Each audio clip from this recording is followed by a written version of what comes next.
Good morning, good afternoon, good evening, everyone. I'm Adewale Daniel Bamidele. I'm a reader, writer, storyteller, and an accountant.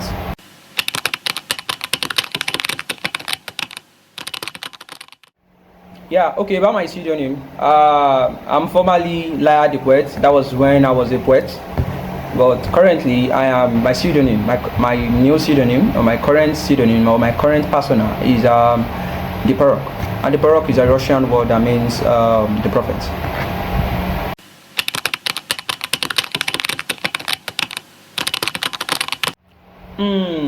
What inspires me?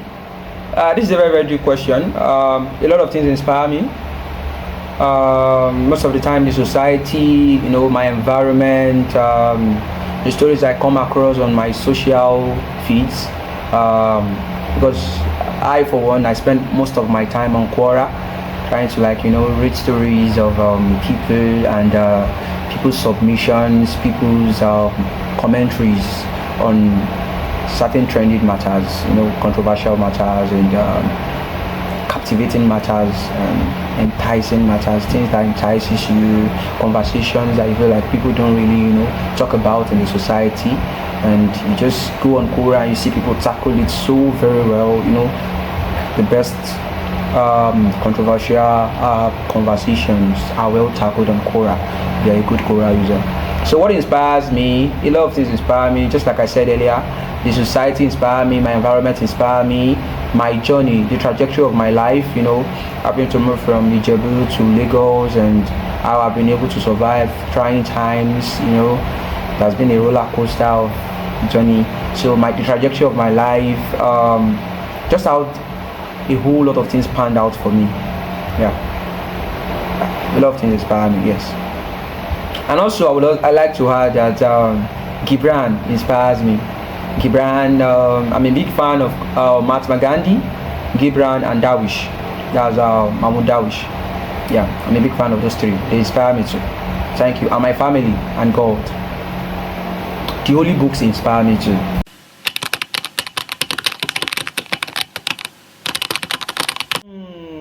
This is a very, very tricky question. Okay, I feel like my creativity dangles between spontaneity and intentionality, and I feel like most of the time I write from a place of intentionality, and few times I write from a place of spontaneity. But over time, I have discovered that most of my creative works that I write from spontaneity are most of the time are way better than the ones I write from intentionality. This is just me trying to do stats. Don't able to run a stat on them. Okay, so I feel like spontaneity works for me. Works a lot for me. Like I have a couple of works that I just write from spontaneity. Just sitting back and I get this rush of inspiration. I just write. But most of my works that I put out are planned. Something that I have to think about. I have to analyze. I need to have at least to a very large extent to some extent a solid information about what I want to write about. Like when I wanted to pull out masculine point, I had to read a lot of I had to read essays, articles about how men feel egotistical to confess their love or show their love or exude their love to people that they claim that they love, because they want to show they want to show alpha masculinity and some stuff like that. I had to I was on Twitter, I was on Quora, and read a lot of things. For spontaneity, I have a couple of works too from spontaneity. I just write. I like spontaneity a lot, but I want to be a very, very spontaneous writer. You just call me, you just reach out, or probably you get something and you just write. That's the best.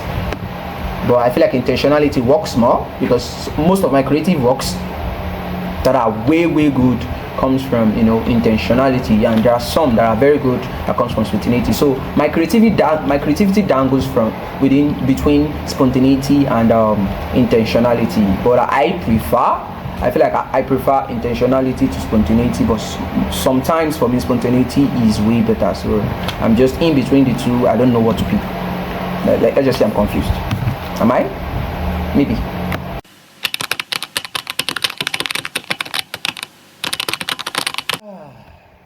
Yeah, the idea behind facade.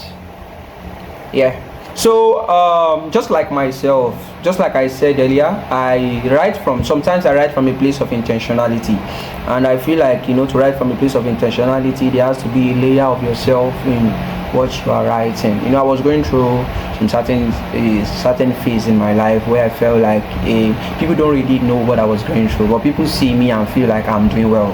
So, and when I put on this smiling face, people don't know what I'm going through. People don't know what I'm passing through. People don't even understand, even when I try, to give them that space for me to like explain myself. So I see it as a form of facade that we wear. It's a form of facade that we wear that people will not be able to like see us for what we are actually going through, but for what we look like. So, and I know to a real extent that people go through things like this too. A lot of people are going through a lot. They just want to like mask it. They just want to bottle it up and just appear very very good, appear as though things is are working well for them, and it's just a lot. When I had that idea of facade, I just went on social media, read a lot, try to like reach out to a couple friends, and because most of if I'm writing from a place of intentionality, I need third parties. I need people to I need to go online, read people's stories, and just pick from different places and add them together, just to like to amplify the creative process, and also to like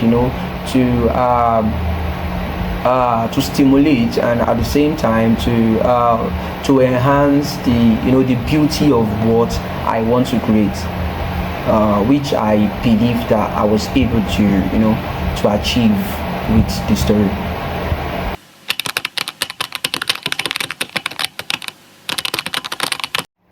Okay, so about people with facade laughs the loudest. People with facade laughs the loudest is like a funny topic, a funny title that came to me, because when I started facade with article writing, but I really suck a lot at article. I've tried a lot to be an article writer, but I think it doesn't work for me. Okay, so people with facade laughs the loudest. I got that concept from I was reading this what's the name of this guy,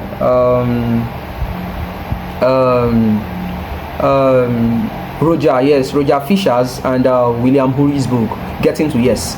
I was reading Getting to Yes a couple of weeks ago, and I came across where he spoke about mastering the opposite, trying to like do the opposite while you are trying to master the one that is contrasting it. Okay, so in people with facade laughs the loudest, I was able to like bring 6 stories to life, 6 different stories with different characters going through different things. I started the story off with Sandra, with somebody, with a colleague in an office that was going through a lot, but people keep on reaching out to the parents will reach out to him for money and stuff, and there are sometimes he would not be able to like provide, and he wouldn't even show it. If you read this story,